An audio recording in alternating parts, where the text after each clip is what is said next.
A principios de este año, la Institución Nacional de Derechos Humanos y Defensoría del Pueblo presentó un informe bajo el título Mecanismo Nacional de Prevención, un informe de visitas realizadas a unidades especializadas en violencia doméstica y de género. Y bueno, evidentemente, tras la situación que conocimos en la jornada de ayer, este nuevo caso de violencia doméstica, es muy oportuno hablar justamente con la doctora Mirta Guiance de la institución, bueno, para conocer un poco más sobre cómo es la atención a las víctimas dentro de las unidades especializadas del Ministerio del Interior. Doctora, buenos días, bienvenida, ¿cómo le va?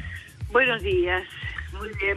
Bueno, increíblemente, a muy poco de haber presentado este informe, estamos frente a una situación que ayer, bueno, nos conmovió a todos por los ribetes que tenía, nuevamente la participación de un funcionario policial, pero además en este caso, como decíamos recién con Danilo, ¿no? Utilizando una vez más a los niños, a los hijos, en este caso 2 hijas, como el elemento en el que se trata de, bueno, infringir mayor dolor a la persona, en este caso su ex pareja, a la que se está pretendiendo dañar. Más allá del caso en sí, lo importante es hablar aquí de cómo vieron ustedes esta atención a las víctimas dentro de las unidades especializadas del Ministerio del Interior.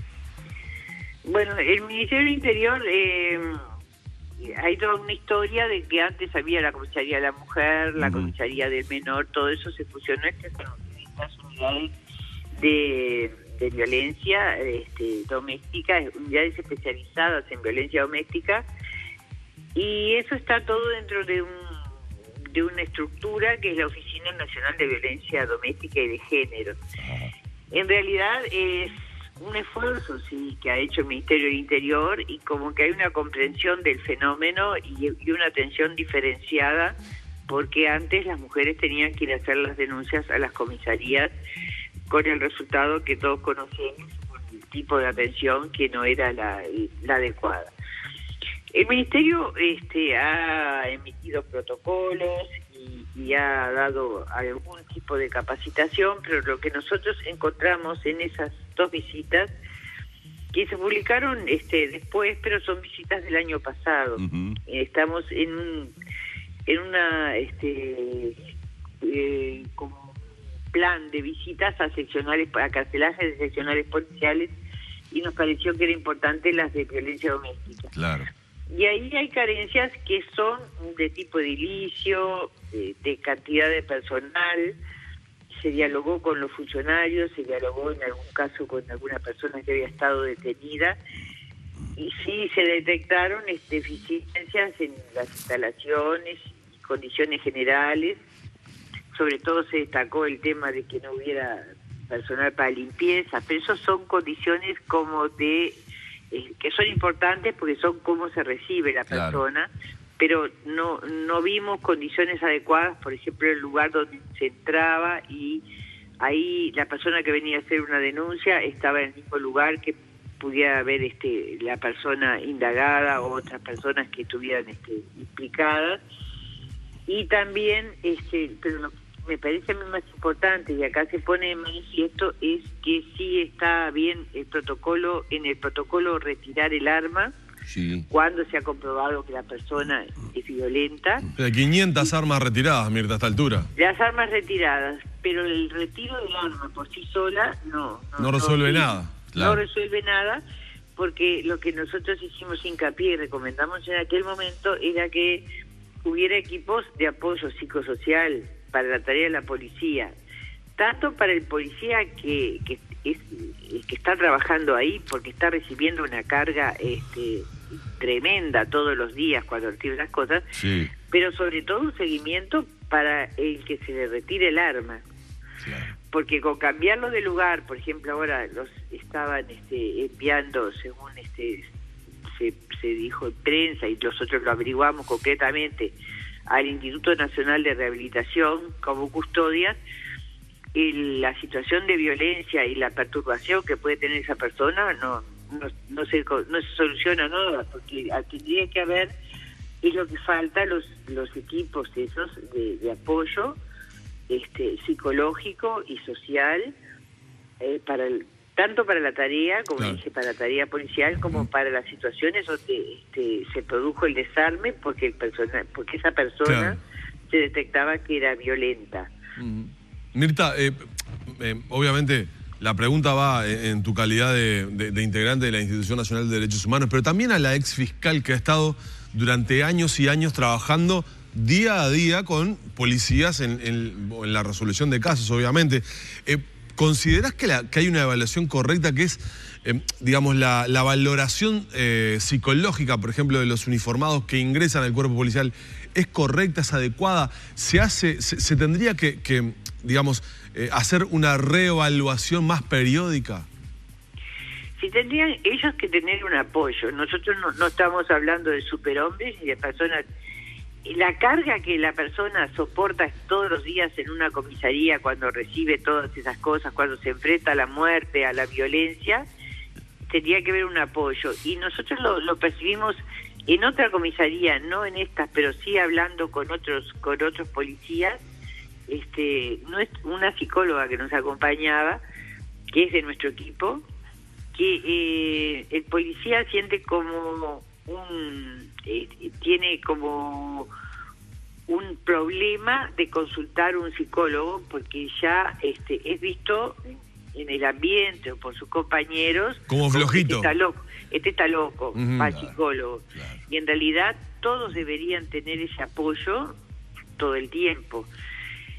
En este caso, violencia doméstica, con más razón, pero también para otros policías, tal vez no solo la evaluación inicial, que tiene que existir, pero hay mucho policía nuevo ahora que entra con mucho ímpetu, y hay gente, hemos visto que, bueno, la escuela de policía funciona mejor en eso de tiempos pretéritos, ya que me trajeron mi pasado lejano.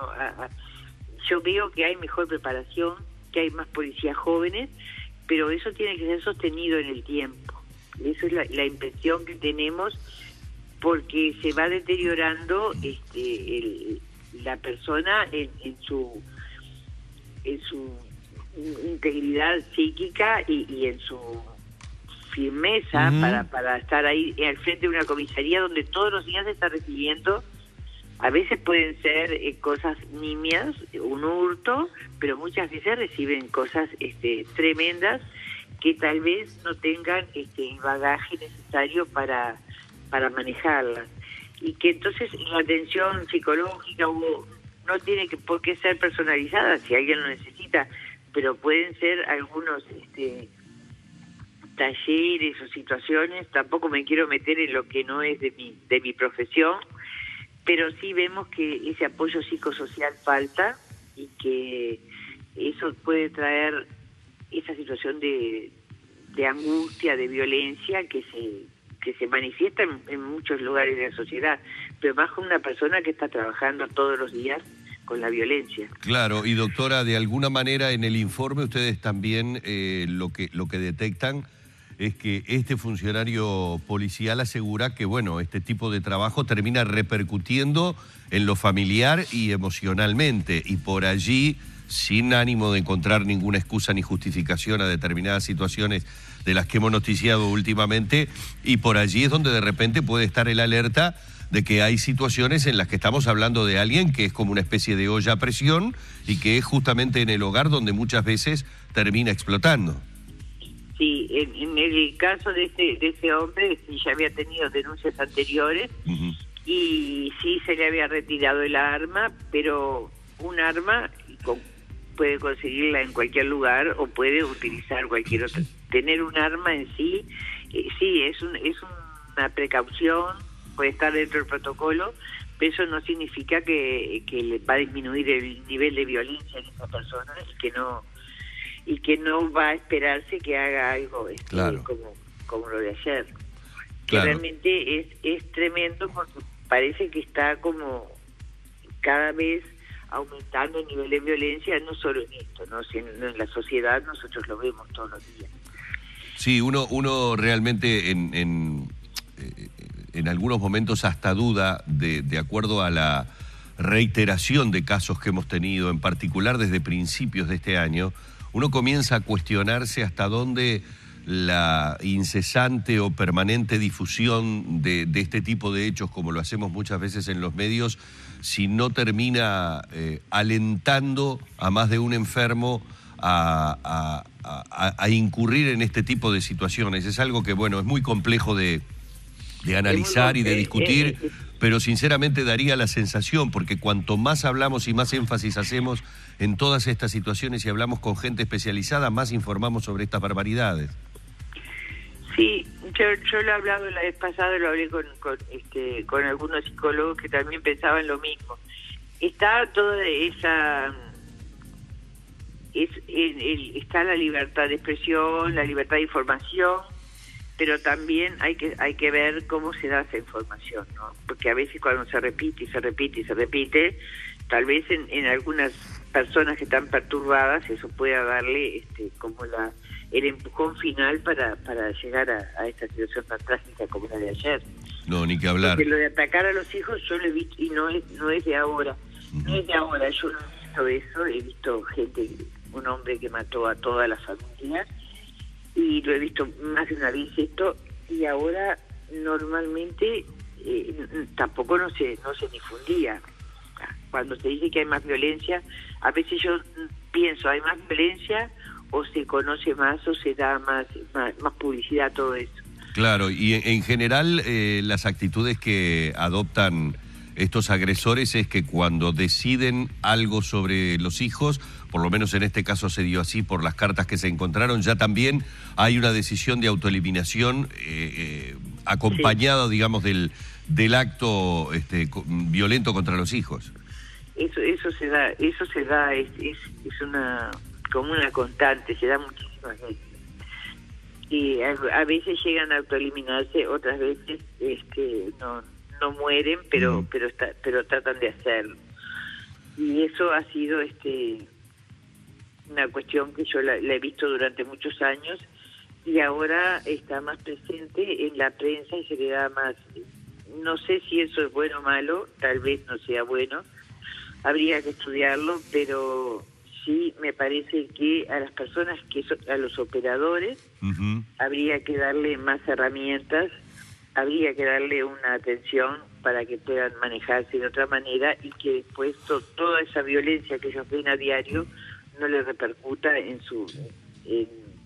precisamente en su vida personal. En su vida personal. Doctora, queda claro que es un debe importante que está marcado desde principios de año. Ya reitero, con este informe de visita realizada a unidades especializadas en violencia doméstica y de género, en donde, bueno, aparecen allí todas estas conclusiones. Hay una que me llamó particularmente la atención, doctora, que quienes trabajan en este tipo, la mayoría de los funcionarios policiales, como que no está bien visto trabajar en ese tipo de unidad por el resto, digamos, de sus colegas. Eso es lo que manifiestan. Yo me acuerdo que hace años lo veía y lo sentía con los policías comunitarios, por ejemplo. Era como desdoroso o de menor categoría.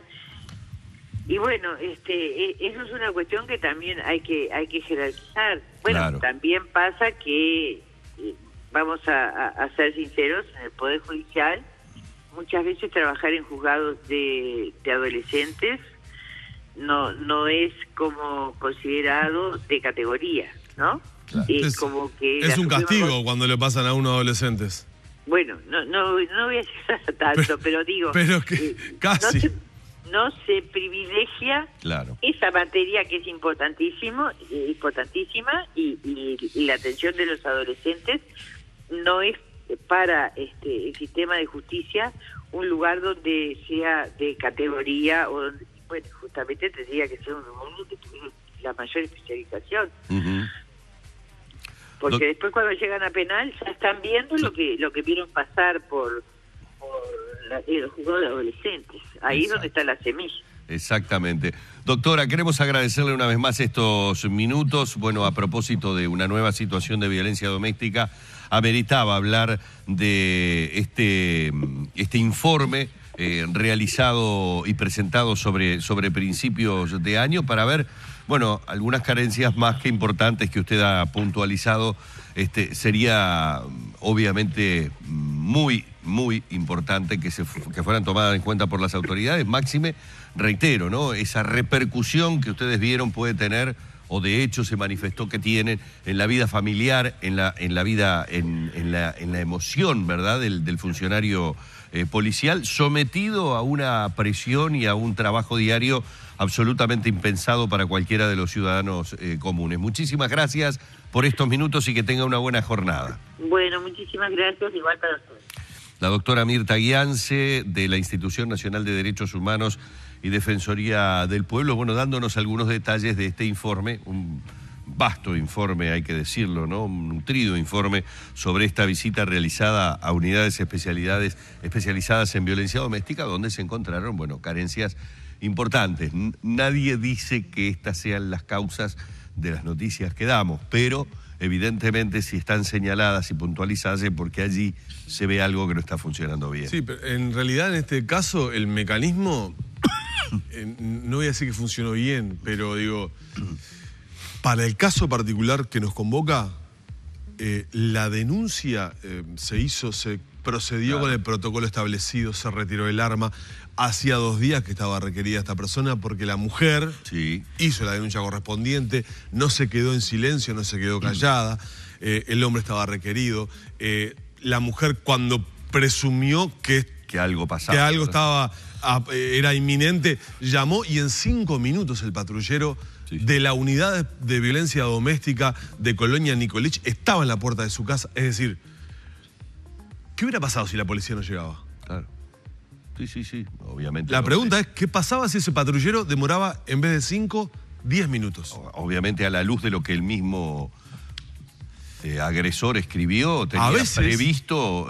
por eso digo, a veces hay cosas que se pueden evitar, obviamente. De pronto hubiera sido deseable que en las horas previas, cuando estaba requerido, se lo hubiera detenido en algún lugar donde estaba esta persona. O esta otra puntualización que hace la doctora, frente a este tipo de casos, un seguimiento diferente, una contención y un trabajo psicológico para saber de qué manera va tomando el agresor esas medidas que tienen que ver con el protocolo. Porque a veces hacen estallar aún más la furia. Está bien, pero ayer sí, tenés razón. Pero ayer, por ejemplo, nos preguntábamos con los compañeros subrayados en el trabajo, ¿un policía por cada denuncia de las 30.000 que hay? La verdad. Digo, yo creo que es cierto, el resultado fue trágico porque hay una muerte y hay 2 chiquitas que están internadas en el CTI. Pero si no se hubiera seguido un protocolo, estaríamos hablando de una tragedia tremenda. Y destaco de vuelta la reacción policial y la rapidez, que en 5 minutos este patrullero estaba en la puerta de la casa. Si ese patrullero llegaba 5 minutos después, estábamos noticiando otra cosa. Vamos cerrando este capítulo. Les recuerdo que más adelante tendremos el desarrollo de esta noticia. Ahora cerramos este contacto que hemos mantenido con la doctora Mirta Guiance.